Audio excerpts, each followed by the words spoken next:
Okay, so today I'm going to show you how to do my rolling Panda card. It's very similar in both the card making and in the cutting file, or even in resources, so that you can follow how to fold, how I glue it together, make the spinning pennies mechanism, and have a good time making your own card. I have pre-cut these. This is what pieces you have. There are basically 4 pieces plus with the little panda. I have taken it and I have scored it. If you can see the scoring on the back. On the front, the scoring is done through these turquoise green lines. The framework, though, is not scored. So your scoring is basically around the card. Using the cutting machine, I use a Kiss cut, but I also use my scoreboard when I'm scoring so that I get a nice crisp fold on my fold lines. There is a cutting line that is a little bit faint to see unless you've printed it out and looked at it. It is a cut line that cuts through so that you can fill it and open and close by this little hole to get the candy out. I've used this for my grandchildren, fill it with their favorite M&Ms, and they thoroughly enjoy getting it. So each side is 1 inch wide. The mechanism takes up 1/8 of an inch of that space.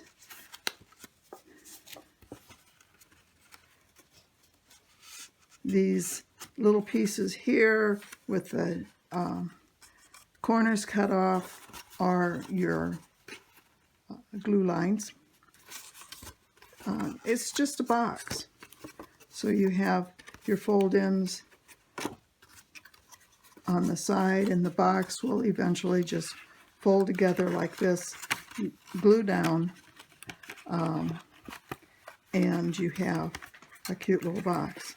On the front is the spinner. There's a slot in the middle here, and the slot works because of allows the Panda to twirl, because we line the inside of the box with craft foam, and I use 2 layers of craft foam because I don't have 1/8 of an inch, which is the depth that I use. So I cut 2 of them and then I glue them together before putting it down. Now, it's the size of a penny, so a penny will slide in here nicely. I like to put the glue side down on the front, and then I glue to the back. Now you're going to say, why did I print the whole thing up? Well, that's your preference. But what it is that this little piece here is kind of a shelf in between the pennies and the craft foam and little fingers and things like that, so that the goodies that you have inside remain sealed. And you put the paper so it peeks through this hole, and you do that so that when you have the front cover on, it matches what is already there, and it just kind of becomes a little bit invisible, as you can see. So let's start gluing this together. I'm going to take my craft foam, and my craft foam is self-adhesive, and so I have this nice sheet that comes off, and I match it inside the box.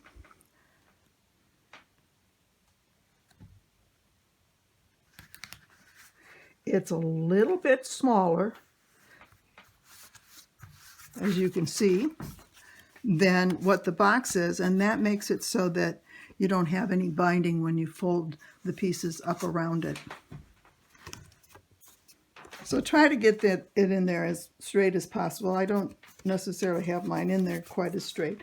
And then I put my second sheet of craft foam just on top of that one.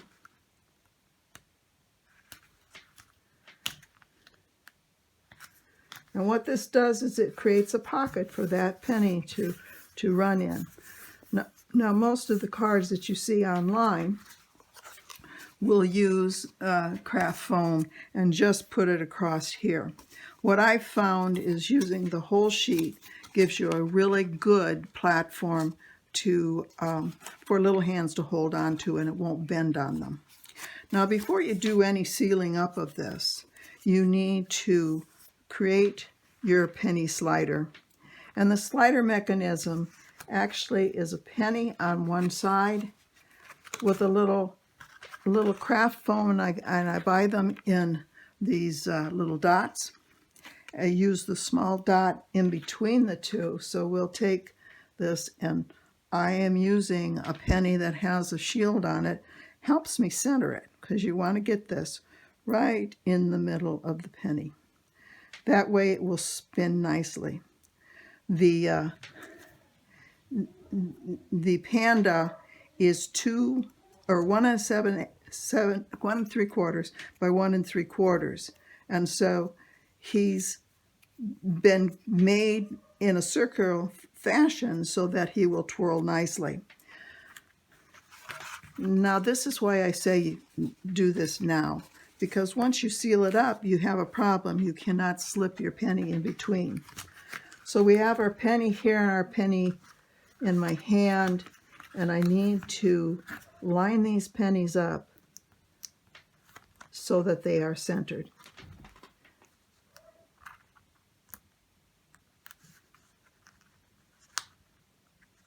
And you can test this out right now. As you can see, this is not quite centered because it's not, well, there we go. It's rolling all the way. And you can see in the back, if it's not centered, you can make an adjustment. And so I'm going to make some kind of an adjustment here because it looks as though it's rubbing up against here. And I'll be back to show you the rest of this in a minute. Okay, so now you probably wonder, what kind of adjustment did I make? Well, what I saw was from the back, it was actually the penny was running up against the edges here, and the edges on the foam should make it so that everything rolls away, and so we now have a good motion all the way. You just have to keep playing with it. Make sure it's well seated. Now our little Panda, I use a larger dot on the back of him, and I put it on the penny first. Once again, I want to get it centered on that penny.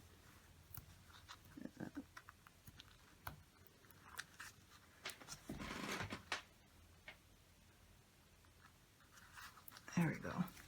And then I want to get him centered on the penny.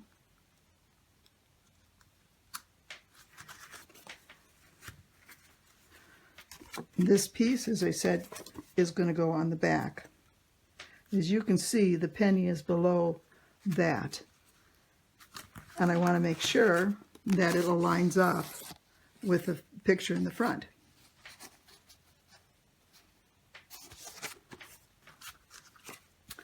I like to use my score tape. It tends to bond better than using glue, especially when you have this craft foam.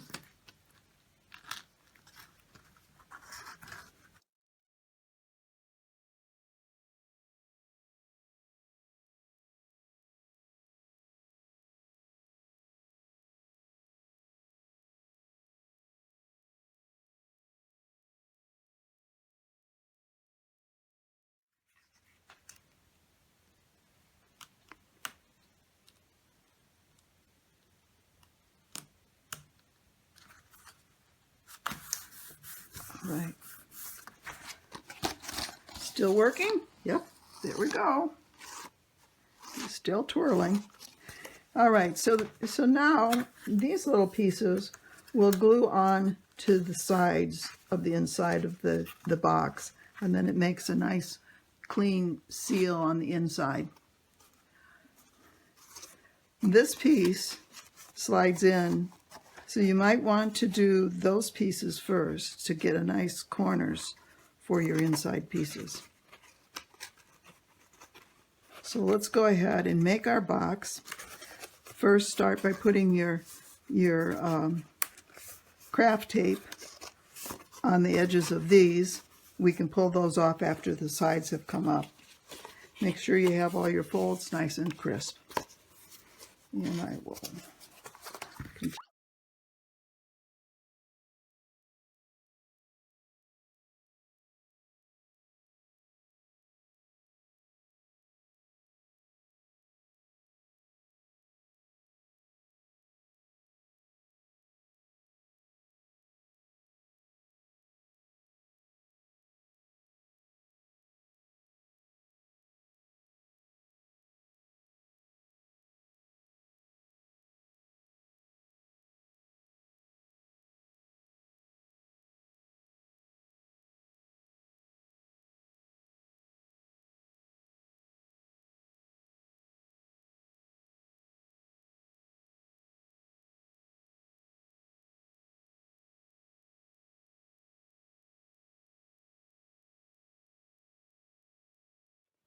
All right.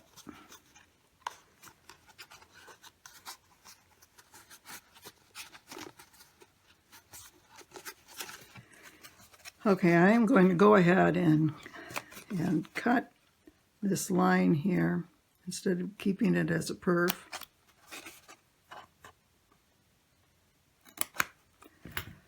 That way I can glue the top down like this, and then just use temporary glue to put that down so that you can open it, tear back, and get your candy out. So this is the time that you would want to consider what you're going to be putting in there. I noticed that I've got a couple tabs I didn't get in there quite square, so I'm going to trim those off a little bit. It's also the time to take the strips, your glue strips, off of the inside pieces so that they adhere to the side of the box.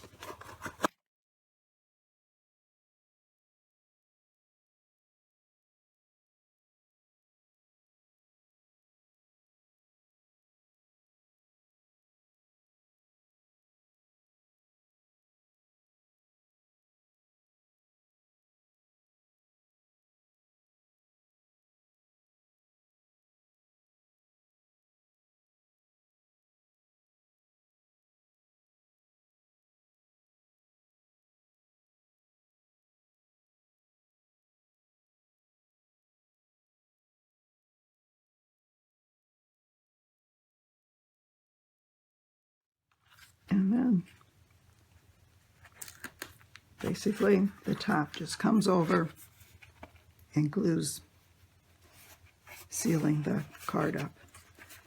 These pieces go underneath, and I'm not going to seal mine right now because I haven't decided what I'm going to put in it for my grandkids. I don't have my M&Ms, but as you can see, it's sturdy. The kids can hold on to it, and you can see that the little panda rolls over and follows what the sentiment said.